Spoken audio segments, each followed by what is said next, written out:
Hello ಮಕ್ಕಳ, ನಾನಿವತ್ತು ಮಾಡಿದ್ದುಣ್ಣೋ ಮಹಾರಾಯ ಅನ್ನೋ ಗಾದೆನ ಎಕ್ಸ್ಪ್ಲೇನ್ ಮಾಡಿ ಹೇಳ್ತಾ ಇದ್ದೀನಿ. ನಿಮಗೆ ಇದು ಯೂಸ್ಫುಲ್ ಆದಲ್ಲಿ, ಲೈಕ್ ಆದಲ್ಲಿ ಪ್ಲೀಸ್ ನನಗೆ ಲೈಕ್ ಮಾಡಿ ಮತ್ತು ಸಬ್ಸ್ಕ್ರೈಬ್ ಮಾಡಿ.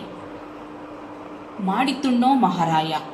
ಗಾದೆಗಳು ವೇದಗಳಿಗೆ ಸಮಾನ. ವೇದ ಸುಳ್ಳಾದರೂ ಗಾದೆ ಸುಳ್ಳಾಗದು. ಗಾದೆಗಳು ಹಿರಿಯರ ಅನುಭವದ ನುಡಿಮುತ್ತುಗಳು.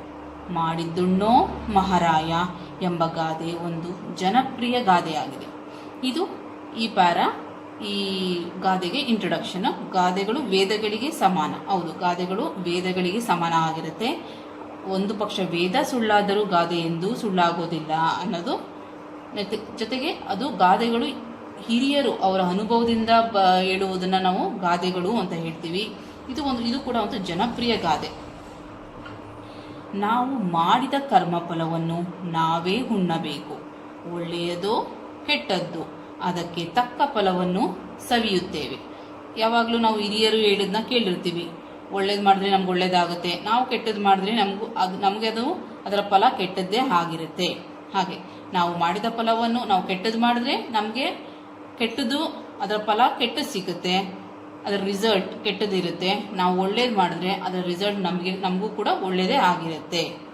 ನಾವೊಂದು ಎಕ್ಸಾಂಪಲ್ ಕೊಟ್ಟು ಹೇಳೋದಾದರೆ, ಮಹಾಭಾರತದಲ್ಲಿ ದುರ್ಯೋಧನನ ತಗೊಂಡು ಎಕ್ಸಾಂಪಲ್ ಕೊಟ್ಟು ಹೇಳೋದಾದರೆ, ದುರ್ಯೋಧನನು ತನ್ನ ಜೀವನದುದ್ದಕ್ಕೂ ನೀತಿ ಬಾಹಿರವಾದ, ಕ್ರೂರವಾದ ಮತ್ತು ಸಮಾಜಘಾತಕವಾದ ಕಾರ್ಯಗಳನ್ನೇ ಮಾಡುತ್ತಾ ಬರುತ್ತಾನೆ.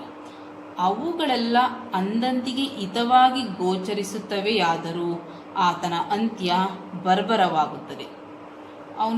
ಅವನ ಜೀವನದುದ್ದಕ್ಕೂ ನೀತಿ ಬಾಹಿರವಾದ ಕೆಟ್ಟ ಕೆಲಸಗಳನ್ನೇ, ಸಮಾಜಕ್ಕೆ ಒಳ್ಳೆಯದನ್ನೇ ಮಾಡಲ್ಲ. ಆ ಥರ ಮಾಡ್ತಾ ಬಂದು ಅವತ್ತಿಗೆ ಅವನಿಗೆ ಹಿತವಾಗಿ ಅವತ್ತಿಗೆ ಅವನಿಗೆ ಖುಷಿ ಕೊಟ್ಟಿರ್ಬೋದು, ಆದರೆ ಆತನ ಅಂತ್ಯ ಬರ್ಬರವಾಗುತ್ತದೆ. ಕುರುಕ್ಷೇತ್ರದಲ್ಲಿ ನಡೆದ 18 ದಿನಗಳ ಘನಘೋರ ಯುದ್ಧದ ಅಂತ್ಯದಲ್ಲಿ ಈತನು ತೊಡೆ ಮುರಿದು ನಿರ್ಗತಿಕನಂತೆ ಧರೆಗುರುಳುತ್ತಾನೆ. ಚಕ್ರವರ್ತಿಯಂತೆ ಮೆರೆದ ಸುಯೋಧನನು ತಾನು ಮಾಡಿದ ಆ ಕೃತ್ಯಗಳ ಫಲವಾಗಿ ದುರ್ಭರವಾದ ಅಂತ್ಯವನ್ನು ಅನುಭವಿಸುತ್ತಾನೆ.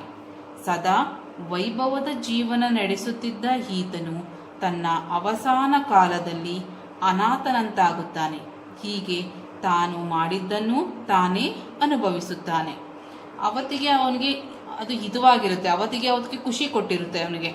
ಆದರೆ ಅವನು ಯುದ್ಧದ 18 ದಿನ ನಡೆದ ಕುರುಕ್ಷೇತ್ರದಲ್ಲಿ 18 ದಿನ ನಡೆದ ಯುದ್ಧದಲ್ಲಿ ಘನಘೋರ ಯುದ್ಧದಲ್ಲಿ ಅವನ ಅಂತ್ಯ ಕೂಡ ಅಷ್ಟೇ ಘನಘೋರವಾಗಿರುತ್ತೆ.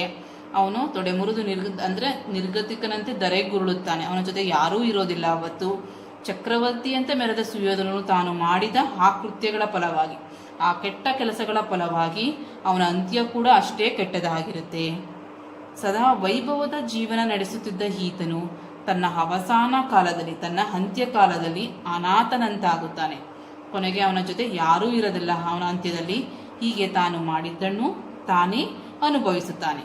ಅವನು ಮಾಡಿದ ಕೆಟ್ಟದ ಫಲವಾಗಿ ಕೆಟ್ಟದ್ದು ಮಾಡಿರೋ ಫಲವಾಗಿ ಅವನಿಗೆ ಕೊನೆಗೆ ಕೆಟ್ಟದ್ದೇ ಆಗುತ್ತೆ ಅನ್ನೋದು ಒಂದು ಎಕ್ಸಾಂಪಲ್. ದುರ್ಯೋಧನ ಒಂದು ಎಕ್ಸಾಂಪಲ್. ಅದರಿಂದ ಮಾಡಿದ್ದುಣ್ಣೋ ಮಹಾರಾಯ. ನಾವು ಒಳ್ಳೇದ ಮಾಡಿದ್ರೆ ನಮಗೆ ಅದರ ಫಲವಾಗಿ ರಿಸಲ್ಟ್ ನಮಗೆ ಒಳ್ಳೆಯದೇ ಇರುತ್ತೆ. ನಾವು ಕೆಟ್ಟದ್ದು ಮಾಡಿದ್ರೆ ನಮಗೆ ಅದರ ಫಲ ಕೂಡ ಕೆಟ್ಟದಾಗಿರುತ್ತೆ ಅಂತ ತಿಳ್ಕೊಬೋದು ಇದರಿಂದ. Thank you.